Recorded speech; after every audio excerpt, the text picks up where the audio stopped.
Man, what is happening, my YouTube family? Of course, it is your boy B New. I'm coming at you on this Tuesday. And first and foremost, as always, want to send out positive vibrations and blessings to anybody who could be listening.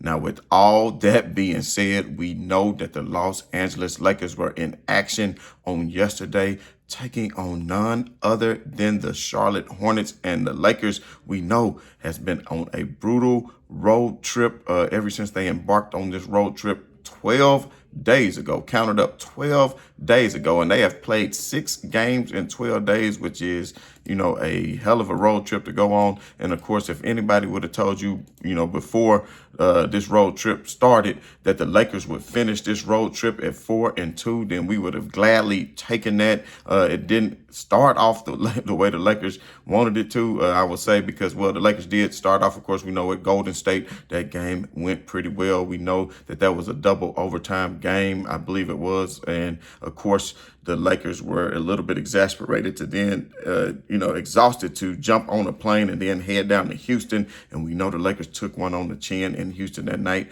by a younger team that kind of outran the Lakers out of the gym that day, even though there are no excuses. But the Lakers were coming off that and, of course, nursing some smaller injuries, of course. And then, of course, we know the Lakers went to Boston in what many thought would be a massacre. But, of course, it was not, because the Lakers bench showed up and showed out, because we know LeBron James and Anthony Davis were not in that game. And then, lo and behold, they went to New York in a game in which Anthony Davis and LeBron James came back in. And, of course, there was no Julius Randle for the New York Knicks, even though Brunson did his thing. But we all saw what the Lakers did, played a spectacular game plan as far as the way they were forcing Jalen Brunson the ball out of his hands. That was a great game as well. And then for the Lakers to bring it on home and get to Charlotte in order to get this victory to make them 4-2 on this road trip, I think was spectacular last night. Although the Lakers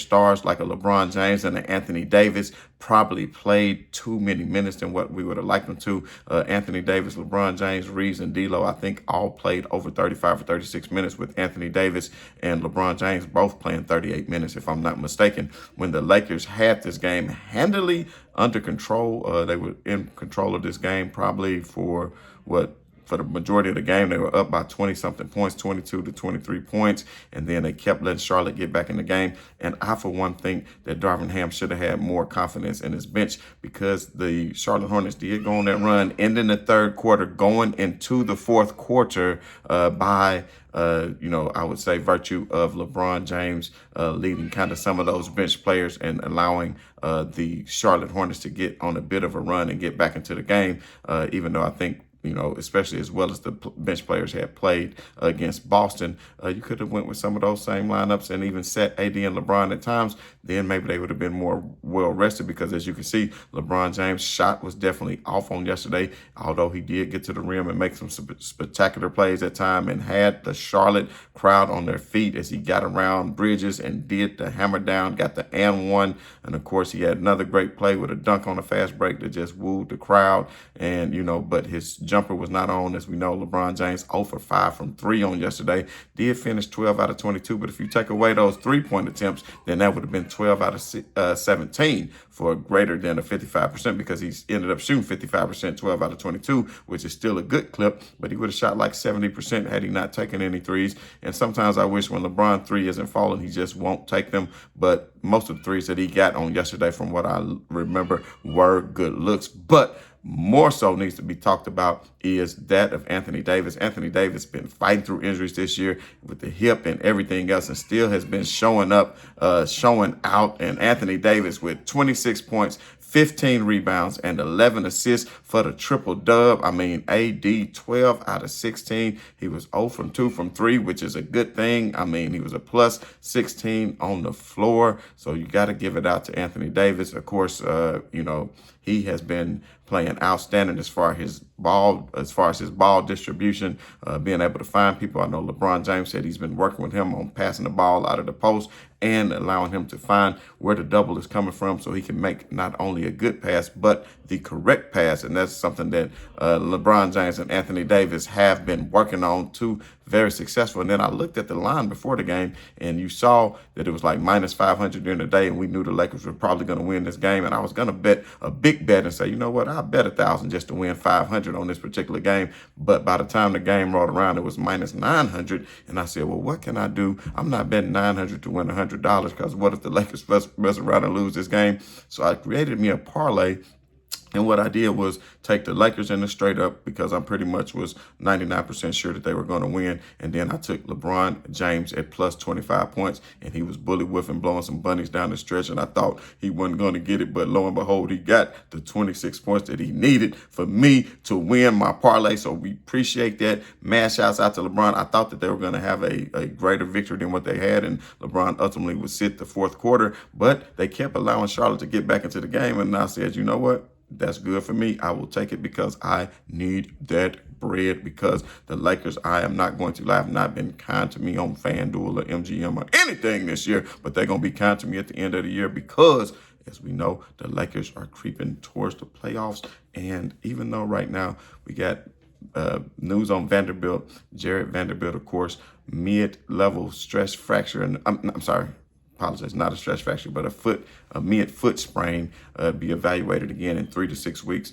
Hopefully it'll be more on the 3 to 4 week side. And if he can be good, just don't wrap him up until need be, because he's a type player who can come in. He doesn't need a whole lot of practice with the team. I mean, he does need to get his legs under him, as we saw how he got off to a slow start at the beginning of the season, but he needs to come back just in time to get a couple of weeks, the last couple of weeks of the season in, get that cardio in, get your legs back under you, and then get ready for that playoff run. Because I think the Lakers right now, even though they're missing Cam Reddish, you got 3 players that you can kind of plug and play on that 3-and-D kind of wing position, and that is Rui Hachimura, Cam Reddish, and Taurean Prince. But when you add a Vanderbilt to it, then that's a whole nother level of defense. Rui going to give you more offense. Cam probably going to give you more offense. I will say Cam Reddish was playing great defense, so he can kind of pick up the slack for a Jared Vanderbilt and hopefully be plugged right in, but doesn't need to play in there with Taurean Prince. I think that was a part of the issue. So you got the D'Lo and the Austin Reeves backcourt going, plug and play, Cam, Rui, Taurean. In between that time, let Woods back up AD for the most part, or Hayes, depending on the matchups, who you're going against. But then that'll be a pretty good solid rotation leading to the end of the regular season. And I, for one, I know the trade deadline is on Thursday. I just feel that the Lakers need to stick with what they have, because if you go adding to it, then you're going to mess up the continuity. You got Gabe Vincent there. He hadn't really had a chance. If you do need him at times, then he can step in. You don't want to throw off the rotation. If he does come back, it's just unfortunate how injured he has been over the course of this season. But if he does come back, he could maybe give you a few quality minutes leading to the end of the regular season, depending on how he plays down the stretches, if he can go into the playoffs.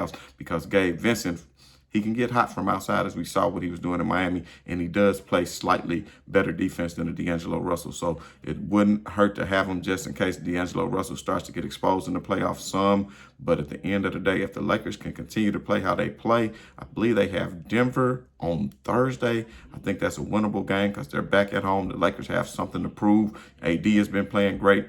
Denver has been playing decent. I think that'll be a really measuring stick for where the Lakers are. I would feel better if they had a Vanderbilt who could take on that assignment of a Murray, but of course they do not. As we know, Jared Vanderbilt is still injured, but D'Lo, I got to give shouts out to D'Lo still on the offensive side, even though he was -2 on yesterday. 10 out of 21, not very good. That's under 50%, but 5 out of 12 from 3. He has the green light to continue to take the 3. So, as long as he continues to do that, I think that, the Lakers can be successful because he's shooting at a high clip from 3. So he was 5 out of 12 from 3, but ultimately only 10 out of 21. If you take away, 5 out of 12 from 3. If you take away those 12 threes, then you're talking about only 9 attempts. And then, he wasn't as successful as from behind the 2-point line, but 5 out of 12 from 3 is pretty good. You know, I don't like how he always finishes on the inside, but he made some great passes on yesterday. A hell of a pass to Anthony Davis, cutting to the inside. It was kind of like a hockey assist. Boom. LeBron hit it to D'Lo to AD as he made his cut. Man, it was a nice play. Easy money for Anthony Davis, man. So if Anthony Davis can continue to play at a high level the way he's playing, he brings it more on the defensive side more so than a Jokic. So I think, you know, if he can just handle Jokic. Jokic has been having his way sort of with AD, and we haven't had a backup who can maybe handle him. I think I would like to see Christian Woods get some minutes on a Jokic, you know, just put a body on him, because I don't feel like Jokic could just, you know, body him up like he was doing, you know, some other smaller players. I think Christian Wood can kind of, you know, hold his own as far as in the post. But at the end of the day, Anthony Davis needs to just step up and be Anthony Davis. We're going to talk more about that game as we look ahead for tomorrow. The Lakers will have a day off. Man, I do want to say this. I know people say I disappear when the Lakers lose. You know, that may seem to be the case to you all, but I am a very busy person. I do a lot of traveling. I do a lot of other things to where I'm constantly engaged, and I do my best to come on here to do what I can to, you know, continue to come every day and drop knowledge for not only about the Lakers, LeBron James, whatever topics you guys want to do. And I'm sorry, you know, I did make a promise that I would do better, but it just hasn't been conducive as of late. But usually my schedule frees up a little more as we get into March and April. So that will be a good thing. And that way, hopefully I can come to you every day, win, lose, it doesn't matter, rain or shine, your boy B New is here. I want all the smoke, win, lose, or draw, baby. So, you know, I got much love for everybody, man. If you haven't done so already, hit that like, hit that share, hit that subscribe. And as always, this is your boy B New. I'm saying right on to the real, and much love to these haters. I'm out.